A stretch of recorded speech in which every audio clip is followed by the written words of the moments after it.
Hey guys, let's get more news from Dallas Cowboys, but first don't forget to subscribe to the channel and leave your like. Dallas Cowboys facing $60 million Dak Prescott question. After getting dismantled by the Green Bay Packers in the playoffs, the Dallas Cowboys will have to face the reality of Dak Prescott's contract in the offseason. The thing is, the franchise will have to pay around $60 million a year to keep their quarterback.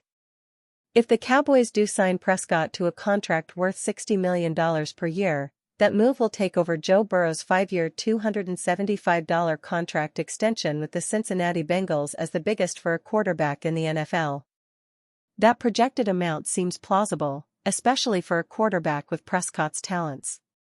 Just last season, the Cowboys star covered 4,516 yards, got 36 touchdowns, and 9 interceptions. Dallas, as a team, had a regular season record of 12-6, with Prescott leading them. Although the Cowboys fell to Green Bay in the playoffs, Prescott threw more than 400 yards in that game.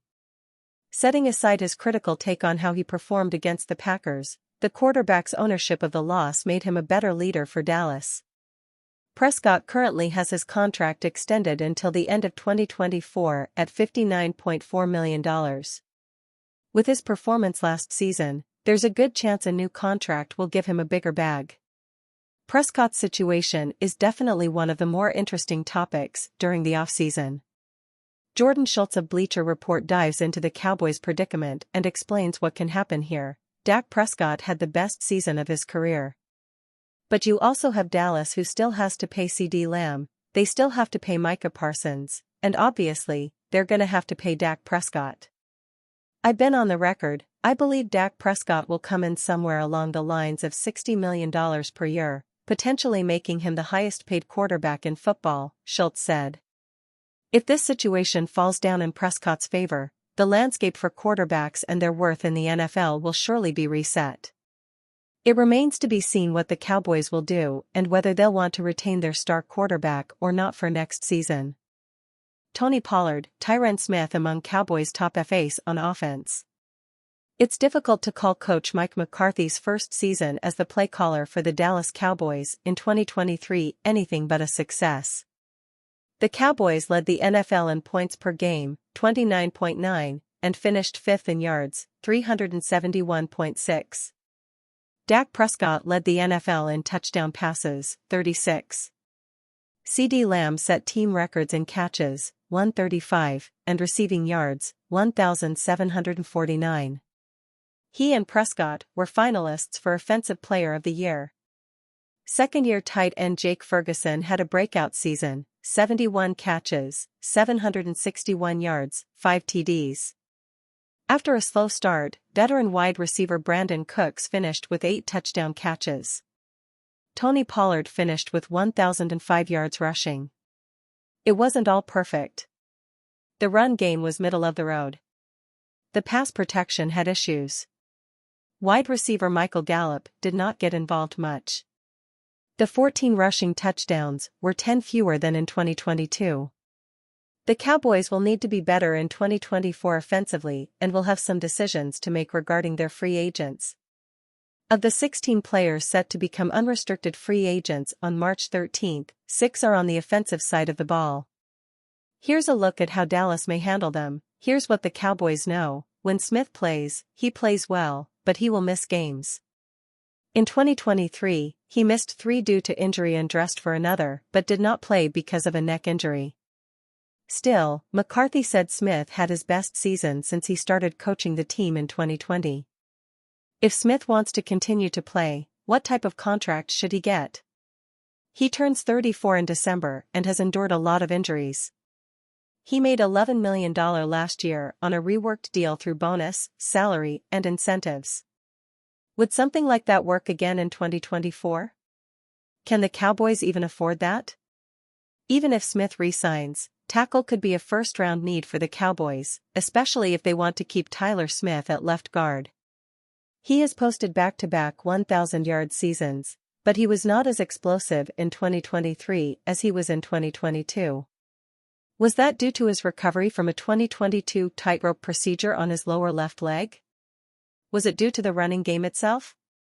maybe both? Pollard was better down the stretch, but had just one 100-yard game last season. Pollard played the 2023 season on the $10 million franchise tag, but is not likely to see that type of deal in free agency this offseason. He might find returning to the Cowboys to be his best option.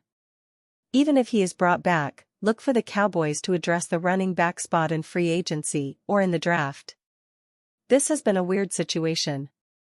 Biadasz has started every game he has played the past 3 years and was named to the Pro Bowl in 2022, but there has been no real move to sign him to an extension. It is looking like he will be the third straight interior offensive lineman whom the Cowboys have drafted and developed only to see leave in free agency, joining Connor Williams, Dolphins, Connor McGovern, Bills. He is smart and tough, but maybe lacks the power the Cowboys want at center.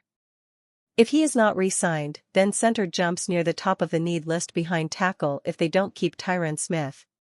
He was the top backup to Pollard and had some positive moments, finishing the season with 89 carries for 361 yards, 17 catches for 144 yards and 4 total touchdowns. But he has had a difficult time staying healthy since joining the Cowboys in 2020. He might be more of a number 3 running back than a true number 2 and could have better opportunities elsewhere. Green Bay Packers expected to lose starter who spent entire career in Green Bay to the Dallas Cowboys.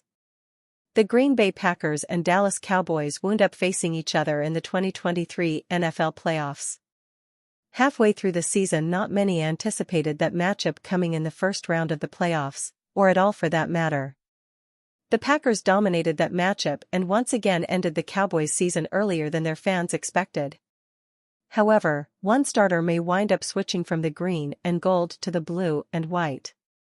Wendell Ferreira of A to Z Sports highlighted why this move would make a ton of sense. The Cowboys suffered without a power back since Ezekiel Elliott left to sign with the New England Patriots. Tony Pollard is an efficient runner, but he didn't show what it takes to be a full-time running back. Moreover, Pollard himself is also a free agent.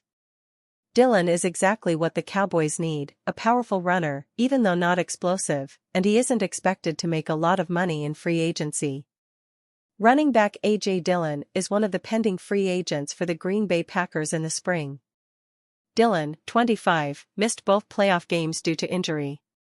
It doesn't feel like he'll be a starting running back in this league, but many certainly think he can be a quality number 2. Over the course of the regular season, Dillon rushed for 613 yards on 178 attempts and scored 2 touchdowns. On average, he gained 3.4 yards per carry. Additionally, Dillon caught 22 passes for 223 yards and 0 touchdowns. The Packers could very well be revamping their running back position, which would start by keeping Aaron Jones. However, with the Packers showing actual interest in trading for Jonathan Taylor last season coupled with the draft and free agency, it is very possible the team looks at other options moving forward. And you fan, what do you think of the A.J. Dillon situation? Leave your opinion in the comments.